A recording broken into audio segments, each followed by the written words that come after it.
falemnderojmë Allahun subhanahu wa taala, paqja dhe mëshira Allahu xhelle xhelalu të gjitha qofshin për pejgamberin ton Muhammedin sallallahu alaihi wasallam.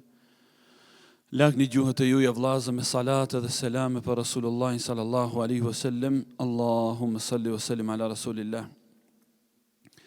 Ju vllazën, në kohën e Ibn Taymiyes radiallahu ta'ala anhu, pra para 700 viteve, u përhap në vendet arabe, në Siri dhe në vendet e tjera muslimane, sufizmi, deri në atë shkallë, sa që u përhap në për njerëz se prej shenjave të devotshmërisë, është fluturimi në qiell dhe ecja në përdet. Do më thënë, deri në atë shkallë shkoi devijimi i njerëzve, sa që mendoni se evlijat e tyre, hoxhallarë dhe imamët e tyre, ecin në përdet dhe fluturojnë në përqiell. Dhe Ibn Taymija radiallahu ta'ala anhu në atë kohë e shkrujti një fjalë madhështore që tregon në realitet se kush është evlija i Allahut azza wa jall. Ai radiallahu ta'ala anhu thonte, nuk është evlija për evlijave të Allahut ai i cili fluturon në qiell dhe ecën në përdet. Por evlija për evlijave të Allahut është ai i cili qëndron në fenë e Allahut deri në momentet e fundit. O ju vllazën, thonte radiallahu ta'ala anhu, a'dhamul karama luzumul istiqama. Kerameti dhe mrekullia më e madhe është kush qëndron në fetë të Zotit xhalla wa ala. Andaj pe fjalëve të tij radiallahu ta'ala anhu gjithashtu ishte, mos pyet për ata që kanë deviju si kanë deviju. Si devijoi filani? Si është e mundur? Unë e mbaj mend ai 5 vakte faleshte. E mbaj mend ai çdo në safin e parë, mos pyet për këta njerëz, se devijimi është i lehtë ju vllazë, por pyet për ata që kanë qëndru si kanë qëndru. Mos pyet për ata që kanë deviju si kanë deviju, po pyet për ata që kanë qëndru si kanë qëndru. Wallahi që të qëndron njeriu në fenë e Allahut azza wa jall dhe mos lëkundet prej saj derisa të takon Allahun, kjo është mrekullia më e madhe. O ju vllazërit e mi, ne nuk e dim se çfarë valet të belajave dhe sprovave të na vinë. Nuk e priti ki popull një herë se do të vijë komunizmi për herë dhe mbajti 20 vjet dhe e shërnjosi Islami për këtyre vendeve. Pse? Për arsye se thuhet se para komunizmit arriti Islami në fije të penit.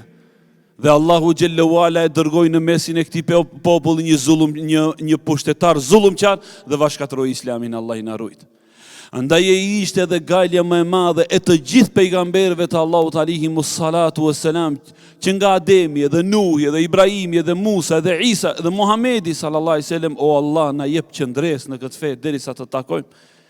Thot Aisha radiallahu anha, qohështë e natë pejgamberi sallallahu alaihi wasallam dhe thonte, ja muqallibal qulubi thabbit qalbi ala dini.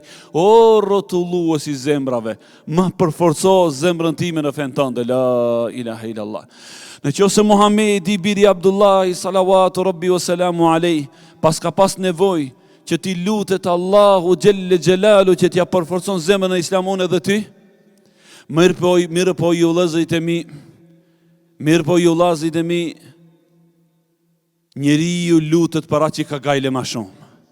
Mos ndoshta kjo fe dhe ky thesar i madh që na i ka falë Allahu xhallahu ala, nuk është shumë e vlerë në zemrat tona që ne të lutemi për atë. Pasha Zotin e madh, me di që e humbim pasurinë, themi ja Rabb, ruma pasurinë. Me di që e humbim dhe njëri për fëmive, o Zot, ruaj fëmijët e mi. O Allah, ma shëndetin ja dhe xhelali ul karam. O vllazën, pasuria dhe thesari më i madh i çdo njeri prej nesh është dini, është feja, është imani.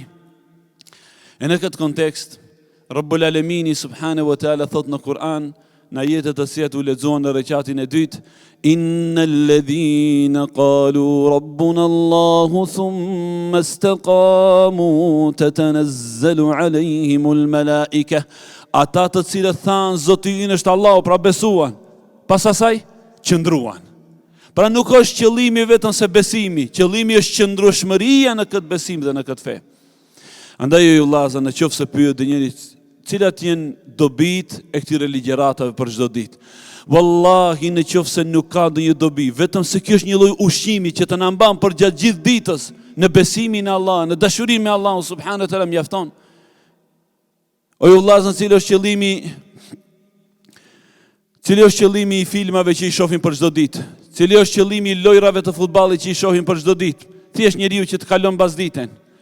Për qëllimi i këtyre ligjëratave dhe këtyre mësimeve që vazhdimisht të jetë një lloj ushqimi për shpirtrat tonë, për zemrat tona, të na mban të qëndrueshëm në fenë e Allahut subhanahu wa taala.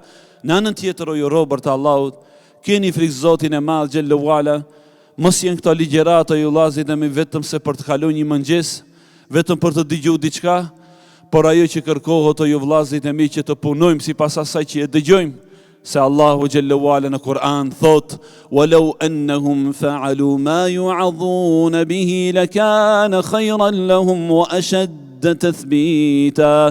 Në qoftë se ata do të punojnë sipas asaj që dëgjojnë, kjo do të jetë më e mirë për ata dhe shkak për përqendrim në fe. Allahu akbaru kabira. Wa sallallahu ala nabina Muhammad wa ala alihi wa sahbihi ajma'in walhamdulillahi rabbil alamin.